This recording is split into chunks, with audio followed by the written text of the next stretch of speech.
On April 24th of this year, Madison Blagden, better known by her trail name Pegleg, shared a powerful written account of a disturbing encounter that she had with a stranger while hiking alone on the Appalachian Trail. It immediately went viral. Over 500,000 people read, commented, shared, and reacted to what Pegleg called her scariest encounter that she has ever had on trail. But what followed was even scarier. So what happened, and why was the internet's reaction so intense? Let's dive into it.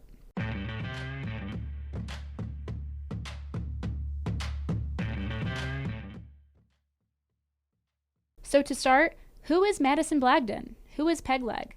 Pegleg is an extremely experienced thru-hiker and triple crowner. She's been writing for the Trek for years, daily blogs about all of her adventures on trail, and in the process, she has grown a very dedicated following of readers that reads every single one of her posts. She's extremely beloved and very well known by many folks in the thru-hiking community. And this year she's taking on her biggest challenge yet. She's hiking the border-to-border calendar year Triple Crown, meaning that she is hiking the Appalachian Trail, the Continental Divide Trail, and the Pacific Crest Trail, not only all in one year, but she's also starting at the border for each of these trails, meaning instead of starting at the terminus and just hiking to the next terminus, she's starting at the southernmost or northernmost point and then hiking as far as she can until she reaches the border. It is an incredibly challenging thing to do, and only the most experienced thru-hikers can even think about accomplishing something like this. She's been bouncing back and forth between the trails in order to catch the best weather windows. She's also been averaging over 30 miles a day, and she also has already overcome a almost trail-ending injury when she hurt her hip on the AT and had to get off trail for 2 weeks. She's already back on trail and back to crushing 30-mile days. Pegleg is incredibly impressive. Not to mention that if she does it, she'll be the first woman to ever complete it. So the encounter that we're talking about today happened on day 112 of her thru-hike. And before I tell you what happened, please be sure to hit that subscribe button below so that you never miss another video from the trek. Okay, let's get into it. Pegleg had just crossed into Vermont, which is the 12th state on the Appalachian Trail when you're hiking northbound. And as can be expected from Vermont, the trail is flooded, it is muddy, it is rooty. But despite all of that, Pegleg is still moving strong. She's planning on hiking 30 miles that day. And she hadn't totally been hiking alone all day. She'd been hiking on and off with her friend Sunflower, and she'd also seen some southbound section hikers come through, so she had no reason to feel unsafe or uncomfortable that day. She even met up with her friend Iceman around 2 p.m. after doing 18 miles, and they ate some hot dogs and drank some Mountain Dew. It was a totally normal day on trail for Pegleg. After a while, she says goodbye to her friend Iceman. She begins this brutal 10-mile climb uphill, and it is just towards the end of that 10-mile stretch that things start to get weird. Pegleg says, "What unfolded in the next half hour was truly chaotic and something I never would have predicted. Around this time, I was passing the spur trail to a shelter. I decided to pop over there and see if there was a privy. As I walked down the spur trail, I couldn't see directly toward the shelter initially. Then when I got closer, I noticed someone sitting at the picnic table out front. The guy was wearing some blaze orange and appeared to be perhaps a hunter. When he first saw me, he signaled some kind of hand motions at me. My initial reaction was he was doing something hunting related and I was interfering with it. I was pretty confused and kind of just froze where I was." She's standing at about 20 to 30 feet from the man, and he's wildly gesturing at her, and she doesn't immediately feel unsafe, but she's mostly confused, so she sort of just freezes there and waits to see what he'll do next. She's also on her guard, and that's not because she inherently immediately distrusts this guy or something. It's just because when you're a solo female hiker in the woods and you come across a stranger, you're always going to be at least a little bit on your guard. And you could have approached the nicest, most well-meaning person in the world, but the truth is you just never know what somebody is capable of or what they might be thinking. Initially, I was caught off guard and a bit confused. I thought he was just some regular dude and was trying to logically make sense of the situation. Though the more he spoke and gestured, I began to make realizations. After a moment, I realized that he was actually gesturing for me to come toward him with his hand. All of a sudden, he started saying, "Come here, come here." He said a few other things and was basically just trying to get me to approach him. I was a little confused and I stayed where I was. I took one of my headphones out and asked him what he was saying and what he wanted. He reiterated that he wanted me to come toward him. That's when things got super weird. All of a sudden, he said something along the lines of, "Please come here, I need your help. Someone's trying to poison me." Now I want to pause here and encourage you to put yourself in Pegleg's shoes. Imagine that you are a solo female hiker in the woods. You've just come across someone. They're wearing hunting gear. They could have a firearm or something. And they're telling you over and over again, come over here, come over here, come over here. You have no idea where the closest hikers are. You could be the only two people within miles. And now suddenly there is a stranger here and he seems to want you to approach him and you don't really know what he wants. He's telling you that he's been poisoned, but there's nobody else around. What do you mean you've been poisoned? And he's not showing that he's sick. He's not seeming like he's in pain or that he's ill. He's acting normal. So it's a bizarre situation, and it immediately raises alarm bells for Pegleg. She continues. When I heard those words come out of his mouth, they set off immediate alarm bells for me. I can't speak for anyone else, but to me, that sentence indicated that this man was either mentally unstable or under the influence of drugs. And if it wasn't either of those things, then it just sounded like he was trying to lure me over to him and possibly harm me. As soon as I heard him say this sentence, I turned around and started running back to the trail. I can still remember the tone in which he spoke as well. It was the causal nature of his words which filled me with fear. He wasn't panicked or frenzied. He was so incredibly calm. Talk to any woman who backpacks or hikes alone in the woods. They'll probably tell you the same thing. Trust your instinct. Trust your gut. And Pegleg, who has thousands of miles under her belt, much of the hiking she's done alone, is suddenly feeling unsafe. Something in her body is telling her to get out of there. Something about the way this man is speaking to her or the way he's carrying himself, something in his voice, is setting off alarm bells in her head. There's no second guessing it for her. She takes off running. And that's when things got even scarier. As soon as Pegleg takes off, the guy starts screaming at her, begging her to turn around, to come back, to come over to him. It was absolutely terrifying, and I only looked back once just to see if he was following after me. But it was really hard to tell because the shelter was slightly up on a hill. So after only 10 or so feet of descending, I really could no longer see the man at the shelter. At this point, I really didn't care whether or not he was following me. I knew I just had to get out of there as quickly as I could. So now Pegleg is running through the woods as fast as she can. She has no idea if this stranger is chasing after her. She has no idea if he's faster than her, and if he is in pursuit, what he wants from her. And for Pegleg, who is trying to watch her feet and keep her balance, keep in mind she's still wearing her backpack and the ground is rooty and it is muddy and she's running uphill. She's totally in panic mode. She's just doing everything she can to stay focused and to make sure she gets herself to safety. At this point in time, my entire body was flooded with adrenaline and my face and neck had that flushed, hot sensation that you truly only get when you're afraid for your life. I felt sick to my stomach and just started running down the trail as fast as I could. Vermont has tons of rocks and roots. There was mud all over the trail. I was running and jumping over things and praying that I didn't trip and fall. I just kept running for as long as I physically could and just looked back every now and then to see if he was there. It was hard to balance looking back for comfort and also not looking back to keep myself moving. I was worried that if he was following me that he would definitely be able to catch me. You can't run that fast with a backpack on. So some part of me kind of wanted to stop and hide. Another part of me just wanted to get out of there as quickly as possible. While I was running, of course, the only thing flashing through my mind were all of the terrifying stories that I've heard over the course of my entire life.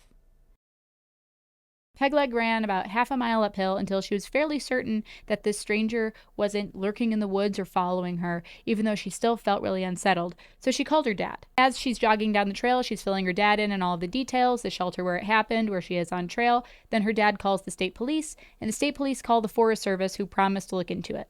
This is a big relief for Pegleg because even though by this point she's miles and miles away from where this encounter went down, she's still worried that the stranger could be a danger to other hikers, maybe trying to lure them in, so she definitely feels more comfortable once the Forest Service is involved. I really don't want another hiker to have to go through what I just went through. And honestly, I'm worried that another hiker might not run away and might get lured in by this guy. If fight or flight hadn't kicked in for me, I don't know what would have happened back there. That could have been a really dark situation.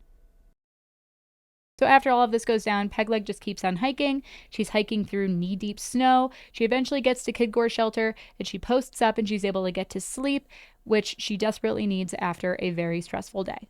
So then she writes all of this up and she shares it on the trek, and the response may shock you. Because for me, what I would hope would happen when somebody shares an unsettling experience that they may have had, especially when they were alone out on trail, would be an outpouring of support.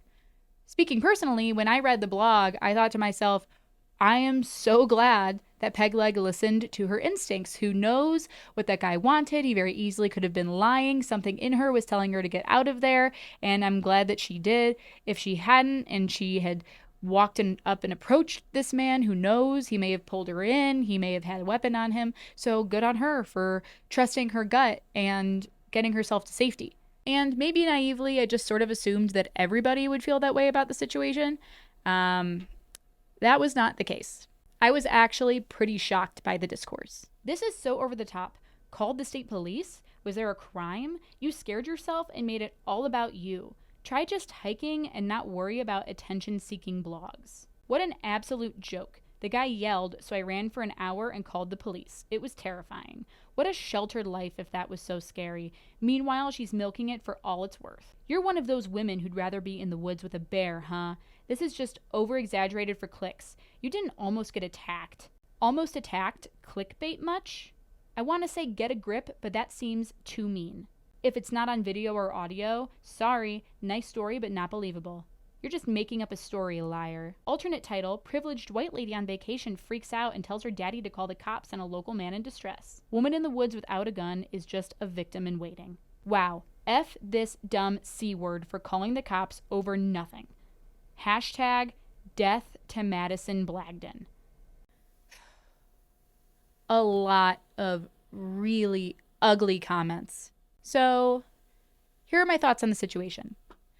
I could understand how somebody could downplay Pegleg's experience, because when you remove all of the nuance and the emotion out of the encounter, what you're left with is Pegleg was walking through the woods, she encountered a stranger at a shelter, the stranger started yelling at her to come closer, and then she took off running. She was scared.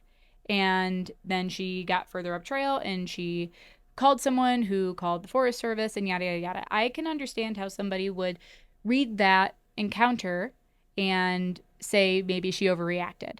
However, if you look at the situation with the context of you are a woman hiking alone, solo, on trail, and you encounter a stranger in a shelter, and he is telling you to come closer, to come closer. He is saying something about being poisoned, but there's no one else around, and he doesn't seem like he's sick or in pain. In fact, he sounds very lucid, very clear, and that in and of itself is chilling.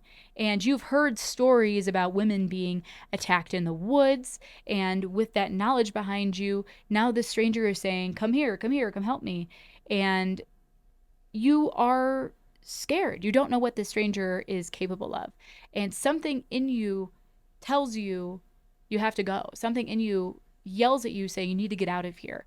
And you take off running because there was a deep primal fear in you that said, you are not safe. You have to get out of here.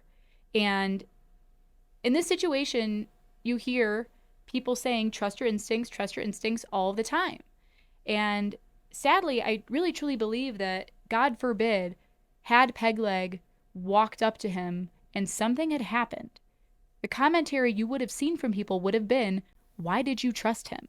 Why did you trust this stranger? You should have known better. You should have trusted your instincts. So for people to respond the way that they did was so deeply unsettling to me, because Pegleg was not sharing her story in order to stir discussion. That wasn't the point of the blog. She's been blogging for years. She was sharing it because it was a true encounter that happened to her, and she not only wanted people to be aware of it, but she wanted people to understand that when you feel unsafe, you should go. So for a lot of people to say you overreacted or you're lying or this or that, it's pretty disturbing to see. Again, he could have had a firearm, or he could have overpowered her if she came over, or at the very least, if she had kept walking, he could have gotten really angry and taken off after her. You don't know how the stranger could have reacted had she brushed him off. And again, once she gets into the woods, he starts screaming at her. Could you imagine being a solo female hiking in the woods and there is a stranger who you're not sure what they want or maybe what their mental health is, and they're screaming at you to come back there. Do you know how scary that would be? So I'm telling you right now, even having read all of the negative comments that people had about the situation, even with all that context in mind, I still would have done exactly what Pegleg did. I think she 100% made the right move. She listened to her gut, she trusted her instincts, and she got the heck out of there. And again, just remember that Pegleg has 15,000 miles under her belt. She's an incredibly experienced thru-hiker, and I guarantee you she has had run-ins with folks while she was hiking that were uncomfortable or made her feel unsafe, and she's gotten out of there. For me, I was only on the AT for 2,200 miles, and during my time on trail, I can tell you 3 separate encounters where I was alone in the woods with a stranger, and I felt unsafe. I felt like this person didn't have my best interests in mind, or they were planning something, and whether I was being paranoid or whatever, something in me was telling me to get the heck out of there, and I did. I hiked away. I left. And for me, who has a seventh of the hiking experience that Pegleg does, for me to have had 3 experiences during that time alone, I guarantee you that she has had way more unsettling or unsafe encounters than just this one. And for her to be so scared, so terrified in that moment that her body was like, get the heck out of there, you just have to trust that by this point, she would know better than to just get spooked over nothing. Because the truth is, when you are hiking alone in the woods, especially on the AT, you meet a lot of people. You meet a lot of people, and often it is just you and this stranger in the woods. And 99 times out of 100, it is a lovely interaction. It's talking with a stranger about the trail and bonding with them about the terrain and the weather and their experiences. And usually it's a really lovely interaction. But there are interactions where you walk away and you were like, that was weird. That was bizarre. I felt uncomfortable. I'm glad I got out of there. Those experiences do happen and you remember them. And they don't color the lovely experiences, but they are there. And if you don't trust your instincts, you never know what could happen. So again, for me to see all those comments that were really negative, that was really disturbing to me. And I do want to clarify that there were a lot of supportive comments too. There were a ton of people that were telling her, you made the right move, good job trusting your instincts and following your gut. I would have done the same. There's a lot of people that were going to bat for her too against the folks that were being negative. So that was really reassuring. And this comment actually came from somebody who camped with Sovereign in 2019. And Sovereign was the thru-hiker who, after displaying really erratic and aggressive behavior, actually ended up murdering another thru-hiker, Stronghold, and severely injuring another female thru-hiker in a knife attack. As a solo female thru-hiker, you better believe that anytime I felt unsafe with a stranger in the woods, I was thinking about Sovereign. Because best case scenario, I freak out a little bit and I take off, and that person is maybe confused or thinks I'm rude, whatever. But worst case scenario, you know. So my final thoughts, at the end of the day, none of us were there. The only people that were there was Pegleg and that stranger. And the only things that we know are what she shared in her blog and in her videos. However, I think we can all safely assume that Pegleg wouldn't have reacted the way that she did had she not sincerely felt terrified and like she was in danger and like she needed to go. Something in her told her to leave and to leave now. And again, I think that we can all agree that, God forbid, something had happened, the commentary on the situation probably would have angled towards, why did she trust a stranger? Why did she approach him or trust him when he said that he was sick? He was obviously lying. You know, that's what these negative comments would have been had something happened. And thank God nothing did. It's the same reason that when you're watching a horror movie and you see somebody go into the basement, you're like, why are you going into the basement? And that's because you have the benefit of knowledge. Victims don't. And unfortunately, as is human nature, you'll find that people are fascinated by danger. On YouTube, some of the most watched videos about the Appalachian Trail are called things like the most dangerous man in Appalachian Trail history, the most deranged man in Appalachian Trail history, dangers of the Appalachian Trail, and so on. And so I believe that when an encounter like this occurs, people are naturally drawn to it, which means that folks from any walk of life who don't know anything about the AT or thru-hiking or Pegleg or anything are able to read and then have a platform to give their opinion about it, regardless of how negative that opinion might be. Pegleg never could have predicted the story taking off the way that it did. In fact, when I reached out to her to offer my support when I saw all these negative comments going down, this is what she said. The comments in the blog were absolutely crazy. I think someone threatened to murder me, and someone else said that they were going to put all my information on the dark web. And whether these folks are actually a part of the AT community or they're just randos who reacted really strongly to the situation and were compelled to say these terrible things to Pegleg, who's to say? What matters is responses like that, regardless of how you feel about the situation, are completely unacceptable. Anyway, I want to thank Pegleg for sharing her experience because I think it is so useful for a future hiker who may be in a situation where they feel uncomfortable or scared. They may think back to this story and then successfully remove themselves from a really scary situation. I also want to thank her for allowing me to retell this story here. I was so deeply disturbed by those comments at the time that the story was really going viral, and she just deserved better. So please, please, please go follow Madison's blog on the trek. I will leave a link to that in the description below, along with a link to her YouTube so you can watch the videos that she made about this whole encounter. I'm also going to leave a link to her original blog post below so you can go read it yourself. Please feel free to leave a comment below about your thoughts about the situation, but whatever you do, just please keep it civil. We don't have to be nasty. If you like this video, please give it a thumbs up or leave a comment below. And if you want to see more videos from me or the trek, please be sure to subscribe to this channel. My name is Sassafras, and thank you so much for watching.